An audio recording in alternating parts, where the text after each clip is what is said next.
감사합니다. 우리 민수기 계속해서 말씀 갖고 광야학교 레슨 여러분과 나누고 있습니다. 민수기 22장부터 24장까지는 두 발시성을 가진 사람이 등장합니다. 한 사람은 발락이라는 사람이고요, 다른 한 사람은 발람이라는 사람입니다. 발락은 침략자, 정복자라는 뜻이고, 성경을 보면 십볼의 아들이요 당시 모압의 왕이었습니다. 반면 이 발람은 탐닉자, 백성을 망하게 하는 자라는 뜻이고요, 당대 아주 유명한 술법사, 영매였습니다. 쉽게 얘기하면 무당이었습니다. 이 무당이 얼마나 신통력이 좋은지, 메소포타미아 지역의 그 출신이거든요. 그러니까 오늘날로 얘기하면 이라크 지역이에요. 근데 그 소문이 모압 땅까지 자자하게 퍼졌던 거예요. 그러니까 이제 모압 왕 발락이 그를 초청해서 무엇을 요구하느냐? 이스라엘을 저주해 달라고 요청합니다. 이게 참 이 두 사람으로 전개되는, 이 발락과 발람으로 전개되는 이야기가 그래서 코미디 같아요.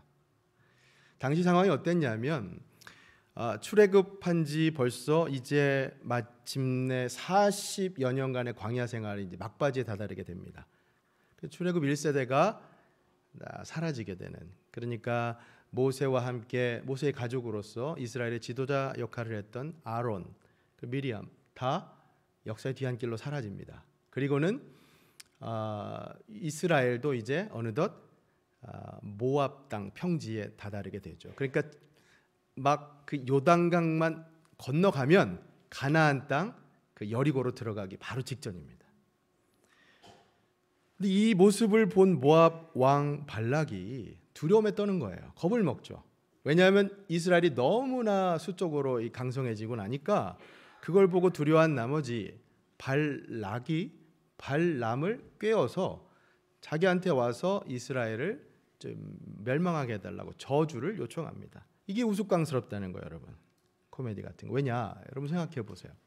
만약 저 같으면요, 나를 위협하는 상대와 내가 싸운다면 내 힘을 정말 쭉 집결하고 정신을 아주 집중해서 그야말로 총력전을 벌이거나, 아니면 이거 해봐도 안 되겠다, 그럼 미리 그냥 백기투항하거나 이럴 텐데, 그런 전략이 아니라 전혀 엉뚱하게도 발락은 지금 용하다는 무당 데려다가 저주를 해달라고 요청하는 거예요. 코미디 같은 얘기죠. 마치 우리 어린이들, 청소년들 잘 아는 해리포터 그 마법사 얘기처럼 오늘 얘기가 그런 얘기입니다. 하지만 하나님께서 이런 발락과 발람의 우스꽝스러운 시도, 이 저주의 시도조차도 직접 개입하셔서 이 사태의 전말을 완전히 뒤바꿔 버리시죠. 사악한 무리의 저주의 시도를 축복의 예언으로 바꿔버리십니다. 저주를 축복으로 바꾸어 버리시죠. 사랑하는 여러분, 우리 하나님께서는 당신의 사랑하는 백성들, 자녀들, 바로 여러분과 저 악한 무리의 저주로부터 보호해 주시고 지켜주시는 분이십니다. 네. 아무리 저주하려 해도 그 저주를 축복으로 뒤바꿔 주시고 우리를 돌보아 주시는 분이심을 믿으시기를 바랍니다. 그렇습니다. 오늘 말씀 결론부터 말씀드리면, 오늘 말씀을 통해 우리가 하나님의 자녀로 살아가는 축복을, 얼마나 많은 축복을 누리며 살아가고 있는가, 그걸 발견하게 됩니다. 아마 말씀 끝에는 여러분 감사와 감격이 여러분 가슴에 뭉클하게 아마 이렇게 차실 거예요. 오늘 어린이 주일인데 어린아이와 같은 마음으로 말씀을 그렇게 좀 받으시면 좋겠습니다. 자, 그럼 광야학교 레슨 넘버 3, 축복이라는 관점에서 발락과 발람 이야기를 보겠습니다. 27절 본문을 다시 한번 보십시오. 발락이 이제 발람에게 세 번째 예언을 요청합니다. 27절, 발락이 발람에게 또 이르되, 오라, 내가 너를 다른 곳으로 인도하리니 내가 거기서 나를 위하여 그들을 저주하기를 하나님 혹시 기뻐하시리라 하고, 28, 발락이 발람을 인도하여 광야가 내려다 보이는 부올산 꼭대기에 이르니, 자, 29, 30 같이 읽습니다. 발람이 발락에게 이르되, 나를 위하여 여기 7제단을 쌓고 거기 숫송아지 7마리와 순양 7마리를 준비하소서. 발락이 발람의 말대로 행하여 각 제단에 숫송아지와 순양을 드리니라. 아멘. 이미 두 번의 신탁을 통해서 하나님께서 이스라엘을 저주하는 것이 아니라 그 저주를 축복으로 바꾸시는 것을 발람은 경험합니다. 그러니까 이 세 번째 시도에서는 아예 점수를 쓰려고 하지 않아요. 근데 어떻게든 발락은 세 번째 신탁을 시도하죠. 이스라엘을 저주해서 멸망시켜 주기를 발람에게 빌어요. 빌어달라고 하는 거야. 그 부월산 꼭대기의 장소로 옮겨서 정성껏 제물도 드리면서 아주 잔뜩 기대하면서 발람이 저주하기를, 그러면서 제단을 쌓습니다. 여러분이 점술이라고 하는 거야. 점. 따지고 보면 오늘날에도 여전히 우리 주변 곳곳에서 횡행하지 않습니까? 여러분 혹시 점 쳐보신 분 계십니까? 손 안 드셔도 됩니다. 여러분 점치지 마세요. 성경을 보면 하나님께서 이것을 엄중히 경고하신 말씀이 있어요. 제 말씀이 아니라 성경 말씀이에요. 신명기 18장 9절부터 13절 이렇게 말씀합니다. 한번 자막에 띄워주시면, 내 하나님 여호와께서 내게 주시는 땅에 들어가거든 너는 그 민족들의 가증한 행위를 본받지 말 것이니 그의 아들이나 딸을 불가운데로 지나게 하는 자나 점쟁이나 길흉을 말하는 자나 요술하는 자나 무당이나 진언자나 신접자나 박수나 초혼자를 너희 가운데 용납하지 말라. 그러면서 12절 뭐라 말씀하시냐면, 같이 읽을까요? 이런 일을 행하는 모든 자를 여호와께서 가증히 여기시나니 이런 가증한 일로 말미암아 내 하나님 여호와께서 그들을 내 앞에서 쫓아내시느니라. 13절, 너는 내 하나님 여호와 앞에서 완전하라. 하나님께서요, 길흉화복을 점치고 부적 달고 그렇게 주술의 힘을 빌려 살아가는 거 가증히 여기신다고 말씀합니다.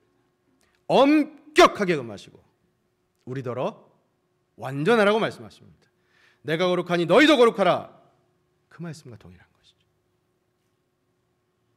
여러분 한번 생각해 보세요. 왜 그럴까요? 왜 사람들은 점치도록 유혹을 받을까요? 맞습니다. 두렵기 때문에요. 앞날을 몰라서 두렵고 미래가 두렵고 장래가 두렵고, 그러니 뭔가 의존해 보려는 거죠. 미신적인 것에 의존해 보려는 것입니다. 하지만 여러분, 우리가 의존하고 의지해야 할 오직 유일한 한 분, 우리 힘의 근원은 오직 예수 그리스도이심을 믿으시기를 바랍니다. 예, 그렇습니다. 오늘 이 말씀 가운데 우리가 그것을 다시 한번 짚고 넘어가죠. 자, 계속해서 장을 넘겨서 24장으로 가면 1절, 2절, 드디어 이제 발람이 예언을 하려고 합니다. 1절 보세요. 발람이 자기가 이스라엘을 축복하는 것을 여호와께서 선히 여기심을 보고 전과 같이 점수를 쓰지 아니하고, 그렇죠? 이젠 점을 안 해요. 그의 낯을 광야로 향하여 2절 같이 읽죠. 눈을 들어 이스라엘이 그 지파대로 천막 친 것을 보는데 그때에 하나님의 영이 그 위에 임하신지라. 여러분 여기 주목할 만한 장면 2절 마지막 부분이 보세요. 갑자기 하나님의 영이 그 위에 임하십니다. 흔한 말로 하나님의 영을 통해 발람은 하나님의 계시를 직통으로 받아서 이제 예언하게 되는 거예요. 놀라운 일이죠, 여러분. 심지어 이방 무당이에요. 가짜 선지자에게도 성령이 임하십니다. 그러자 3절 4절에서 뭐라고 얘기하냐면 3절 4절 보세요.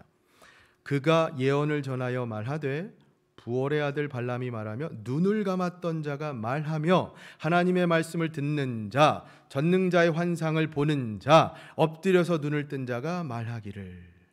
발람은 자신을 뭐라고 규정하냐면 하나님의 말씀을 듣는 자, 전능자의 환상을 보는 자, 엎드려서 눈을 뜬 자라고 규정합니다. 여러분 이 대목이 주목할 만한 대목이에요.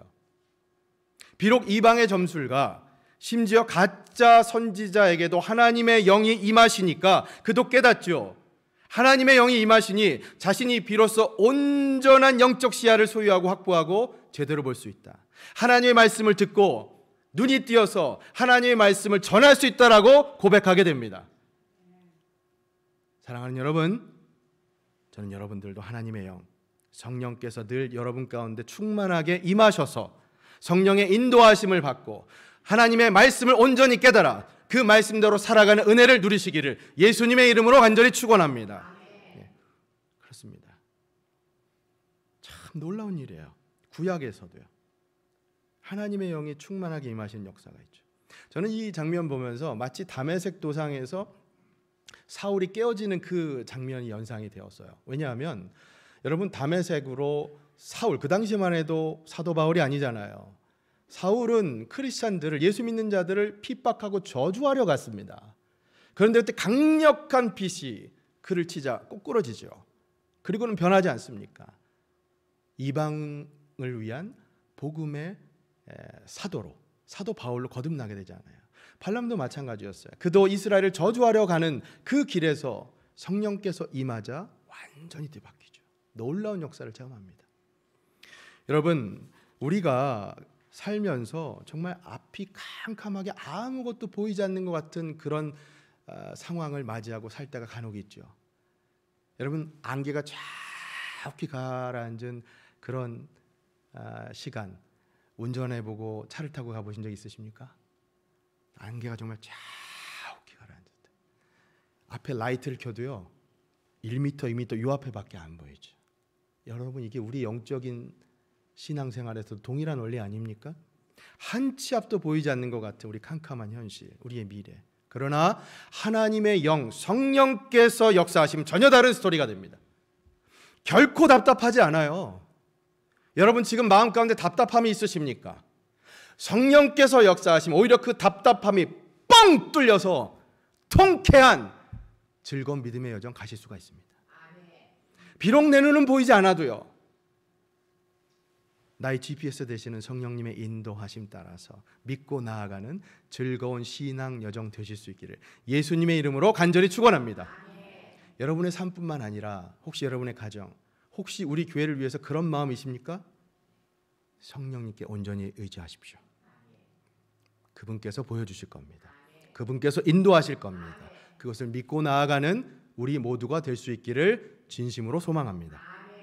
갈라디아서 5장 16절에서 사도 바울이 성령의 역사를 이렇게 얘기합니다. 내가 이르노니 너희는 성령을 따라 행하라. 그리하면 육체의 욕심을 이루지 아니하리라. 그러면서 하는 말씀이 성령의 열매를 맺는다고 해요. 육체의 욕심을 이루지 않고. 우리가 잘 아는 말씀이죠. 22절부터 성령의 9가지 열매를 언급합니다. 같이 한번 읽어볼까요? 시작. 오직 성령의 열매는 사랑과 희락과 화평과 오래 참음과 자비와 양선과 충성과 온유와 절제니 이 같은 것을 금지할 법이 없느니라. 아멘. 사랑하는 여러분, 이 성령의 열매를 잘 보세요. 9가지 열매. 이것이 바로 축복의 열매입니다. 성령의 열매가 곧 축복의 열매입니다. 우리가 하나님의 복 얘기하는데요, 성령을 통해 하나님께서 주시는 복이 다름 아닌 성령의 열매입니다. 성령께서 임하셔서 우리의 눈을 뜨게 될 때 비로소 진정으로 그 복을 깨닫고 누리게 되죠. 성령의 역사가 임하지 않으면 저 복이 우리가 누리고 있는 것조차도 몰라요. 그러니 저는 여러분들 삶 속에서 부디 성령께서 역사하셔서 이 성령의 열매들 아름답게 풍성하게 결실 맺기를 진심으로 축복합니다. 여러분, 발람처럼 마치 금방 잃었다가 사그러지는 그런 거품처럼 우리 인생 그렇게 재물과 탐욕에 우리의 눈을 고정하고 시선을 그것에 머무는 것이 아니라 부디 하나님께서 주신 이 영원한 선물이요, 가장 좋은 선물, 예수님 말씀하시잖아요. 아버지께서 너희에게 가장 좋은 거 주지 않겠느냐. 그 선물이 무엇입니까? 바로 성령. 그렇습니다. 우리 안에 내주하시는 그 성령 하나님께 온전히 의지하며 살아가시기를 바랍니다. 그럴 때 우리 육신의 눈에 세속적인 덮여져 있던 모든 비늘이 다 벗겨지고, 그렇습니다, 하나님께서 우리에게 주시는 복들을 비로소 깨닫게 되고, 그렇게 우리의 영적인 안목들이 날마다 넓혀져서 성령께서 이끄시는 열매 맺는 축복의 삶 살아갈 줄로 믿으시기를 바랍니다. 아멘. 그렇습니다. 자, 그 다음 말씀을 보죠. 5절부터요. 발락의 예언을 이제 구체적으로 한번 보겠습니다. 어떤 예언을 했는가? 5절 보세요. 야곱이여, 내 장막들이, 이스라엘이여, 내 거처들이 어찌 그리 아름다운고. 6절, 그 벌어짐이, 여러분이 축복들 잘 보세요. 어떤 축복들인가? 그 벌어짐이 골짜기 같고 강가의 동상 같으며 여호와께서 심으신 침향목들 같고 물가의 백향목들 같도다. 너무나 아름답다는 거예요.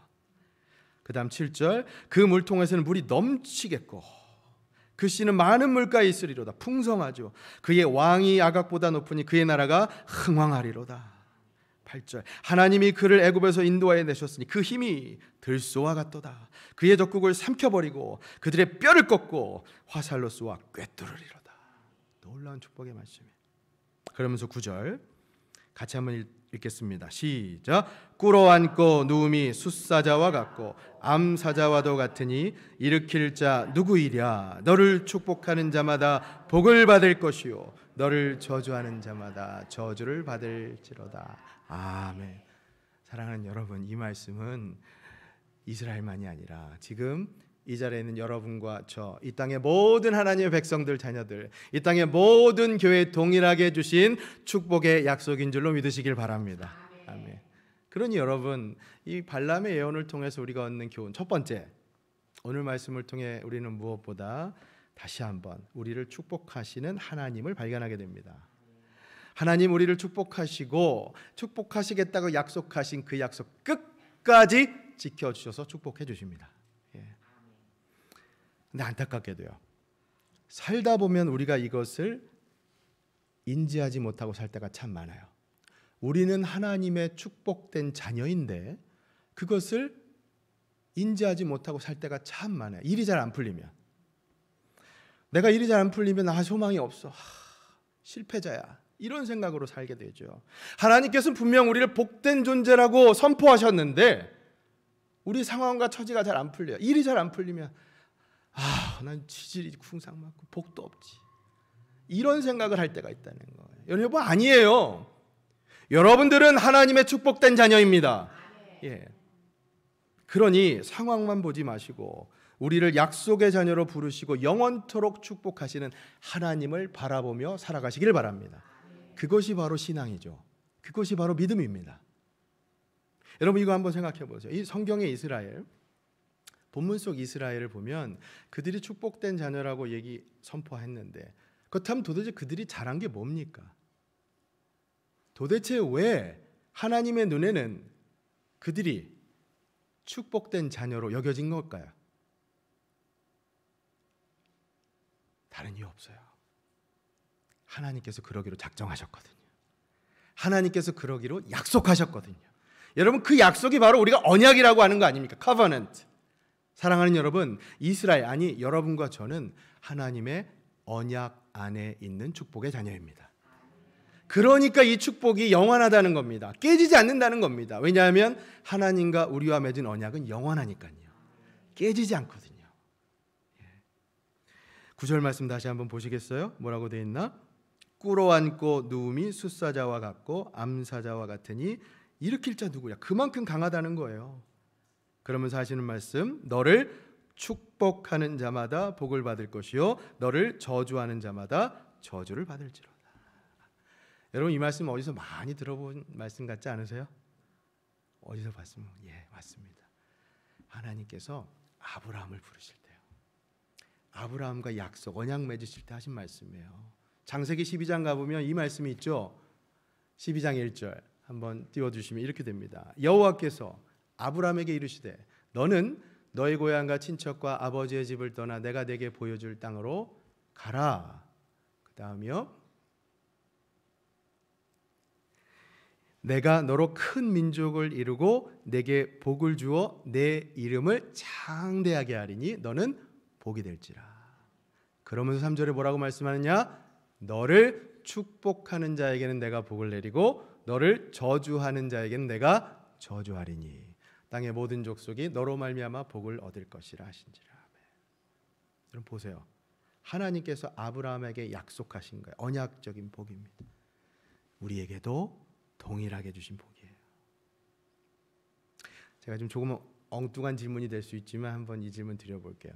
여러분 혹시 살면서 이 미국 땅에 사시면서 영어로 욕 신나게 한번 해보고 싶으신 적 없으세요?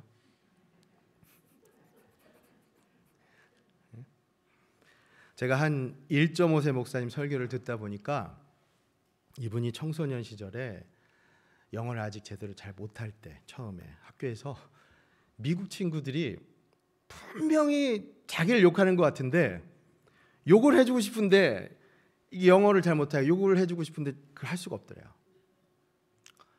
그래서 가까운 한국 형한테 얘기했더니 그 형이 그러더랍니다. 야, 그럴 땐 그냥 다른 얘기 하지 말고 Back to you. 그러니까 한국말로 반사라고 하죠. 반사. 그러니까 튕겨나가라는 거예요. 너도 너한테 돌아가라. 제가 그 얘기 듣고 많이 웃었는데 가만히 생각하면 그게 바로 오늘 말씀입니다. 여러분, 너를 축복하는 자마다 복을 얻을 것이고 너를 저주하는 자마다 저주를 받을지로다. 여러분, 우리가 왜 살다 보면 어떤 사람을 너무 욕하고 싶고 이 안에 막 미움 생겨가지고 저주하고 싶을 그런 때가 가끔 있어요. 그렇죠? 내 생각 내 뜻하고 다르니까 막 이 안에서 그렇게 부딪히면 그 사람 막 욕하고 저주하고 싶어요. 근데 여러분, 그거 아세요? 자기 주장을 정당화하는 가장 손쉬운 방법은 타자를 괴물로 만드는 겁니다. 다시 말하면 내 주장을 남한테 맞다라고 얘기할 때는 다른 상대방을 악당 만들면 돼요. 나쁜 놈으로 욕해요.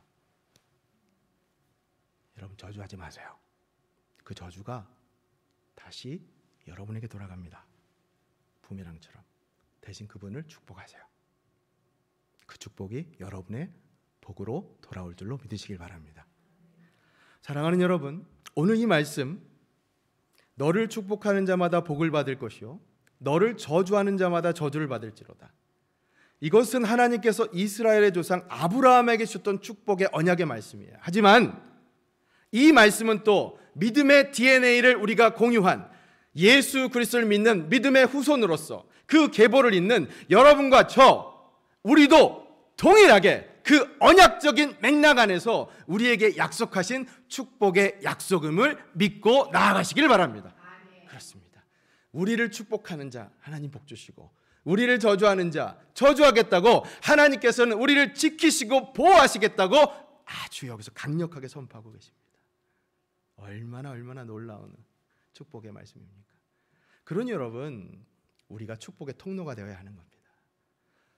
교회는 세상을 향한 축복의 통로가 되어야 합니다. 이게 두 번째입니다. 여러분과 나누고 싶은 영적 교훈. 여러분, 축복을 받은 우리는 축복의 통로가 되어야 합니다. 교회는 세상을 향한 축복의 통로가 되어야 합니다. 오늘 본문 속 이스라엘이 누리는 이 복이요, 바로 오늘날 우리 성도, 교회가 누리는 영적인 복을 예표하는 겁니다. 상징하는 것이죠. 그렇죠? 안타깝게도 그런데 오늘날 많은 교회들이, 특히 한국에서 교회들이 엄청난 비난을 받고 있죠. 제가 최근에 뉴스를 보니까 이 사이비 종교가 이 사회적인 관심사로 떠오르면서 아주 난리가 났더라고요. 넷플릭스에서 그 나는 신이다 한번 보셨습니까? JMS, 만민교회 등등 그런 것들이 아주 세간의 뜨거운 감자가 되면서요, 이 발람 같은 거짓 선지자들이 판치면서 정작 건강하고 하나님께서 기뻐하시는 교회가 애꿎게도 세상으로부터 이 도매급으로 비난받는 처지가 됐어요. 근데 여러분, 저는 오히려 오늘 말씀을 통해서 희망을 봅니다. 왜냐하면 오늘 말씀 보세요. 하나님의 자녀, 이 땅의 성도와 교회가 결코 망할 수 없는 이유를 우리에게 알려주고 있지 않습니까? 발락과 발람이 발악을 해도요, 어떻게든 이스라엘을 저주하려고 해도요, 하나님께서 한번 축복하기로 작정하시면 그 저주가 축복으로 뒤바뀌는 것을 우리가 발견하지 않습니까? 여러분, 이 땅에 교회를 대적하는 그 어떤 사악한 무리들이 있어도 우리 하나님께서 당신의 교회를 지키시고 보호해 주실 것을 믿으시길 바랍니다. 하나님께서 저주하지 않는 이상 교회는 조금도 털끝 하나도 손상을 입지 않을 것을 믿으시길 바랍니다. 그렇게 이 땅의 교회, 우리 임마누엘 교회는 두려워하지 말고 담대하게 하나님의 약속의 말씀을 따라 살아가야 할 줄로 믿으시길 바랍니다. 여러분, 이것이 복이에요. 우리에게 주신, 교회에게 주신 하나님의 복입니다.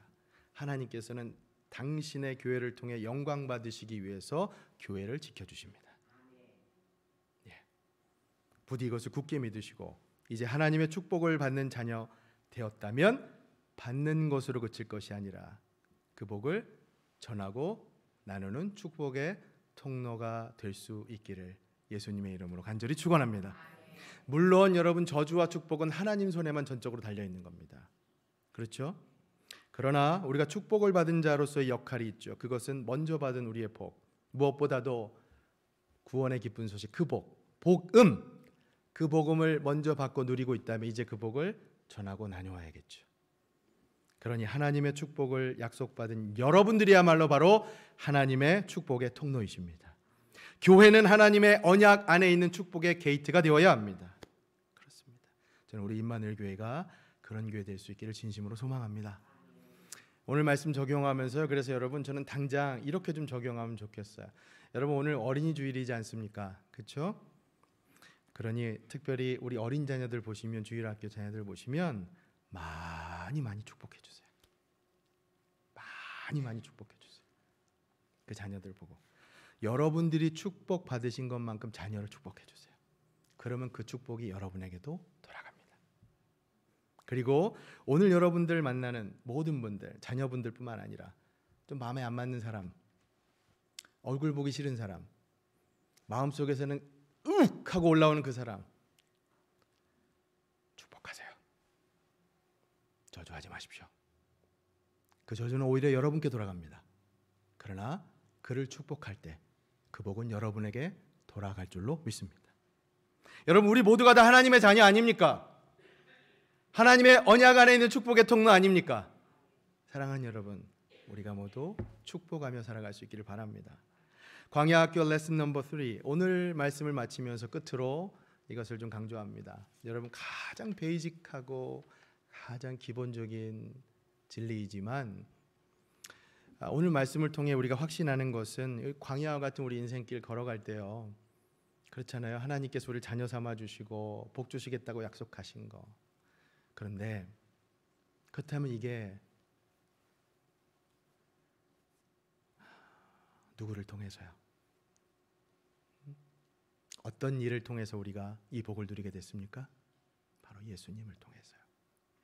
예수 그리스도의 십자가를 통해서요. 여러분, 우리의 유일한 축복의 근거는 바로 예수님이십니다. 우리의 유일한 축복의 채널은 오직 예수 그리스도이십니다. 여러분, 이 사실 한시도 잊으시면 안 됩니다. 갈라디아서 3장 13절 14절, 이 사실을 아주 일목요연하게 정리한 말씀이에요. 마지막으로 이 말씀, 결단의 말씀을 함께 봉독하고 말씀을 맺도록 하겠습니다. 같이 읽습니다. 시작.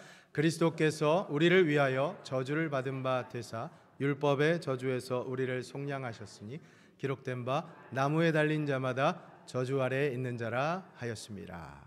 이는 그리스도 예수 안에서 아브라함의 복이 이방인에게 미치게 하고 또 우리로 하여금 믿음으로 말미암아 성령의 약속을 받게 하려 함이라. 아멘. 여러분, 잘 보십시오. 이것이 복음입니다. 복음의 핵심 정수를 담은 메시지입니다. 오늘 말씀 나누는 것이 다 나오죠. 저주도 나오고 복도 나오고 아브라함도 나오고 약속도 나오고 믿음도 나옵니다.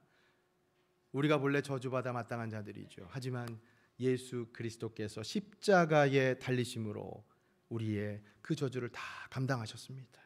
그렇기 때문에 이제 아브라함에게 약속하셨던 그 복이 이방인인 바로 여러분과 저 우리에게도 동일하게 임하게 됨을 믿으시기를 바랍니다. 그렇기 때문에 성령의 인도하심을 따라서요, 믿음으로 말미암아 살아가게 될 때 우리의 인생이 저주가 아닌 축복의 인생으로 살아가게 될 줄로 믿으시기를 바랍니다.